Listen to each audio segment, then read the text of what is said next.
이어서 경남 소식입니다. 지난해 경남도민을 대상으로 생활 여건 등을 조사했는데요.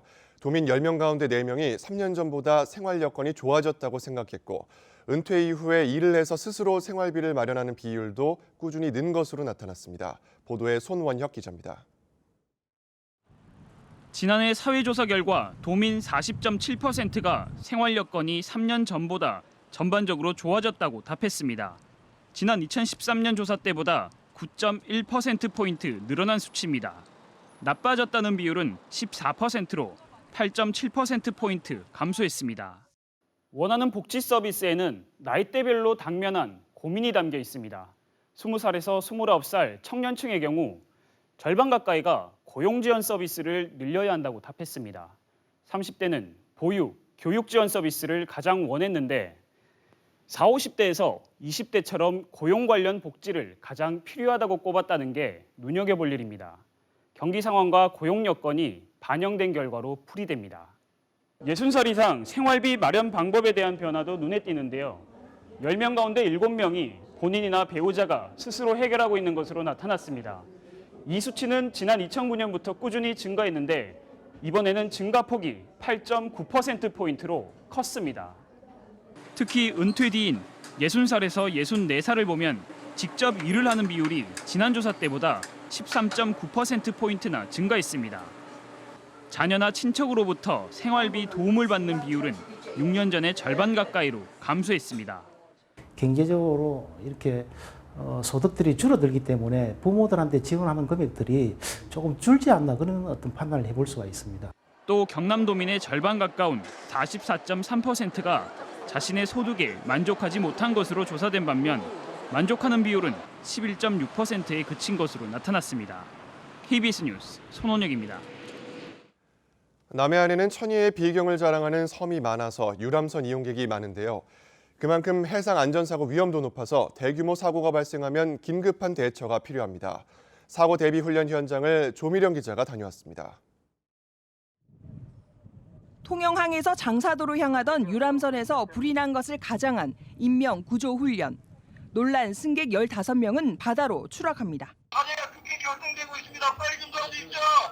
폭발로 불이 커지고 선체에 구멍이 나면서 침수가 진행되는 위험 상황에 놓인 유람선. 해경이 승객 구조에 나섭니다. 통영 연안 VTS에서 알립니다. 사고 발생 10분 뒤 헬기가 도착해 사람을 구한 데 이어 9명 정도 유람선에 접근해 승객들을 무사히 구합니다. 이번 훈련은 남해안 비경을 즐기기 위해 유람선을 타는 승객이 몰리는 계절을 맞아 현장 대응 능력을 강화하기 위해 마련됐습니다. 선박 26척과 헬기 6대, 해경과 군 소방을 비롯해 민간 해양구조대원 등 430여 명이 참가했습니다. 효율적인 인명구조 훈련과 함께 국민 참여형 훈련으로서 국민 모두에게 안전의식을 고취하는 데 그 목적이 있습니다. 남해안 섬 70곳을 하루 최대 200여 차례 오가는 유람선은 모두 69척. 국민안전처가 주관한 이번 훈련은 세월호 참사 같은 대규모 해양 사고에 대비해 오는 20일까지 전국 해상에서 진행됩니다. KBS 뉴스 조미령입니다. 진주 지역의 시민단체들이 유해가습기 살균제를 판매한 옥시 제품 불매운동에 동참했습니다. 진주 환경운동연합 등 지역 시민사회단체는 어제 지역 한 대형마트 앞에서 옥시 제품 불매운동 동참을 선언하고 진상규명과 피해자 배상을 요구했습니다. 또 옥시 측이 사태 해결과 피해자 배상에 최선을 다해야 한다고 주장했습니다. 경상남도가 어제부터 열흘 동안 김해시에 대한 종합감사에 들어갔습니다. 경상남도는 이번 감사에서 지난 2013년 이후 김해시가 추진한 도시개발사업 인허가 등 민원 처리, 인사운영의 적정성, 규제개혁 추진 실태 등에 대해 중점적으로 조사를 진행합니다. 경상남도는 특히 김해시의 개별 공장 설립과 산업단지를 집중적으로 감사할 계획입니다. 백도라지는 높은 수요에도 불구하고 지금까지의 생산 방식으로는 일손이 많이 들어 대량 생산에 한계가 있었습니다. 그런데 경상남도가 전국에서 최초로 육묘장에서 기른 모종을 키우는 플러그묘 기술을 도입해서 대량 생산의 기반을 마련했습니다. 보도에 김소영 기자입니다. 유리온실 속 갓싹을 틔운 초록빛 모종이 가득합니다. 플라스틱 육묘 상자 안에서 40일 동안 자란 백도라지입니다. 기존 고추나 토마토 재배에 이용되는 플러그묘 방식의 육묘법을 백도라지 재배에 도입한 겁니다. 안정적으로 종자가 이렇게 발화를 할 수 있어서 거의 90% 이상 활착을 시킬 수 있는 좋은 재배 기술이 되겠습니다. 경상남도 농업기술원은 전자동 파종기와 대형 발화실까지 갖춰 백도라지 플러그묘를 대량 재배하는 시스템을 갖췄습니다. 이 같은 플러그묘는 씨를 직접 뿌려 재배하는 등의 기존 방식보다 파종의 정확성이 높고 옮겨 심을 때 뿌리에 상처를 덜 주는 장점이 있습니다. 도라지를 심으면 속가내기를 해가지고 하나하나씩 자라도록 만들어야 되는데 그런 부분을 일시에 해소하는 좋은 효과가 있는. 경남도 농업기술원은 재배한 플러그묘 160만 주를 일반 농가에 무료로 보급합니다. 이를 통해 백도라지 생산비를 53% 이상 낮출 수 있습니다. 도라지 정보를 보급함으로 인해 가지고 농가 소득을 20% 이상 증대시키고자 적극 추진하고 있습니다. 농기원은 희망 농가를 대상으로 플러그묘 40만 주를 1차 분양한 뒤 재배량과 분양 수량을 늘려갈 방침입니다. KBS 뉴스 김소영입니다. 수산물 수출업체들과 정부 관계자로 구성된 민관 시장 개척단이 중국에서 350만 달러 상당의 수출 계약 실적을 올려 중국 진출이 본격화되기 시작했습니다. 보도에 공홍조 기자입니다. 수산 가공업체들과 해양수산부 관계자가 중국을 찾아 우리 제품의 수출에 나섰습니다. 이들은 상하이 식품박람회와 현지 백화점, 수산물 도소매 업체 등을 찾아 수출 상담을 벌여 350만 달러 상당의 수출 계약을 맺었습니다.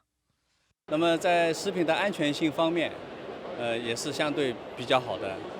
我们中国人更喜欢进口的食品，特别是韩国的食品。 이번에 간장게장과 전복장, 새우장 등 100만 달러 수출 계약을 맺은 부산의 이 업체는 첫 중국 수출입니다. 시장 조사부터 상품 개발, 포장까지 철저히 내수보다 수출에 초점을 맞춰온 게 결실을 거둔 셈입니다. 생선의 원물 수출이 막히자 가공품으로 만들었고 2년 넘게 시제품을 현지 입맛에 맞게 개장했습니다. 그 사람들은 이걸 반찬으로 먹는 게 요리로 먹기 때문에 짜지 않아야 됩니다. 한 개라도 먹을 수 있는 그런 간편한 포장에서 아마 그 사람들 마음을 사로잡지 않았나 그런 생각을 합니다. 중국에서 경쟁력을 인정받은 이 제품들은 미국과 호주, 말레이시아 등 세계 6개국에 동시 수출될 예정입니다. 국내 수산물 소비가 급감하고 있는 상황에서 해수부는 올해를 수산물 수출 원년으로 선포하고 23억 달러의 수출액 목표를 달성하기 위해 다각도의 지원 활동을 벌일 계획입니다. KBS 뉴스 공조입니다.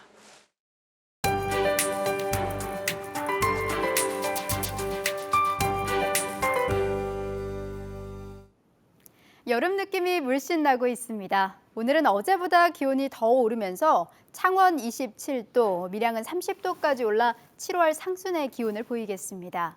계절을 한 달 이상 앞서가는 셈인데요. 한 가지 유의하실 점은 일교차가 크게 벌어집니다.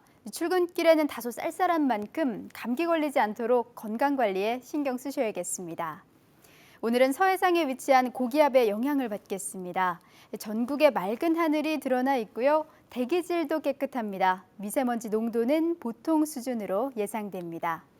동부 지역입니다. 현재 기온 살펴보면 창원 11도, 창녕과 함안 6도를 가리키면서 이번 달 들어 가장 쌀쌀하게 시작합니다. 한낮에는 15도 이상 올라 김해 28도, 창원은 27도로 예년 수준을 웃돌겠습니다. 서부 지역도 아침 저녁으로는 조금 서늘합니다. 현재 진주 6도, 거창 5도를 가리키고 있는데요. 출근길엔 가벼운 겉옷 하나 챙기셔야겠고요.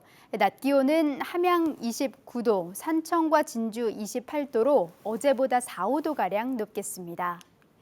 바다의 물결은 0.5에서 최고 2m로 모든 해상에서 잔잔하게 일겠습니다. 이번 주 내내 볕이 무척 따가울 것으로 예상됩니다. 특히 목요일까지는 30도 안팎의 더위가 이어지겠습니다. 기상정보였습니다. 함양문화예술회관과 예술법인인 극단 현장이 주부들을 대상으로 연극 예술교육 프로그램을 실시한다고 밝혔습니다.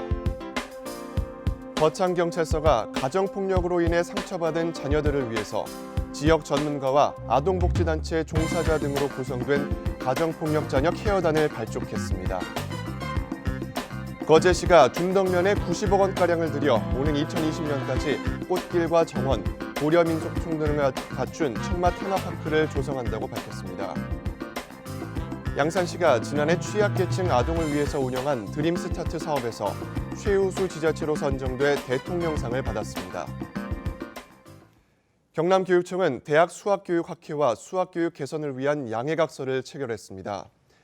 이에 따라 기존 암기 문제풀이 중심에서 학생들이 직접 수학을 만들고 발견하는 탐구과정 중심 수학교육으로 전환하는 데 서로 협력하기로 하고 양 기관이 수학교육 개선 연구보고서 공모사업을 이달 말부터 같이 진행하기로 했습니다. 대한수학교육학회는 수학 전문 교수와 연구원, 현장 교사 700여 명으로 구성된 전국 최대 규모의 수학교육 전문 학회입니다. 지난 13일에 개막한 하동 북천 꽃양귀비 축제에 첫 주말과 휴일에 관광객 6만 5천여 명이 방문한 것으로 집계됐습니다. 하동구는 개막 축하 행사가 열린 14일과 휴일인 15일 이틀 동안 전국에서 6만 5천여 명의 관객이 꽃양귀비 축제를 찾았다고 밝혔습니다. 올해로 두 번째를 맞는 꽃양귀비 축제는 하동 부천면 직전마을 앞 17만 제곱미터의 꽃양귀비 단지에서 오는 22일까지 계속됩니다. 한국프로축구연맹은 상벌위원회를 열어 경남FC의 경기장 내 안전과 경호조치 의무 위반으로 제재금 200만 원을 부과하기로 결정했습니다. 경남은 지난 8일 거제에서 열린 서울 이랜드와의 경기에서 경기 종료 후 일반 관중이 아무런 제지 없이 심판실에 들어와 욕설을 하는 등 안전조치 위반으로 징계를 받게 됐습니다. 상벌위는 또 타 경기장에서 홈 경기를 진행할 때 경기 요원 확충 등 안전 계획을 강화해달라고 구단에 요청했습니다. 신공항 유치를 위한 영남권 5개 시도의 합의 사항을 어기고 부산시 의회 전원이 어제 부산 가덕 신공항 후보지를 방문하는 등 부산 정치권의 신공항 유치 운동이 확산되고 있습니다. 부산시 의원들은 어제 방문해서 24시간 소음 없는 안전한 공항 건설을 목표를 위해 공정하고 투명하게 입지 선정이 이뤄져야 한다고 한 목소리를 냈습니다. KBS 뉴스를 마칩니다. 고맙습니다.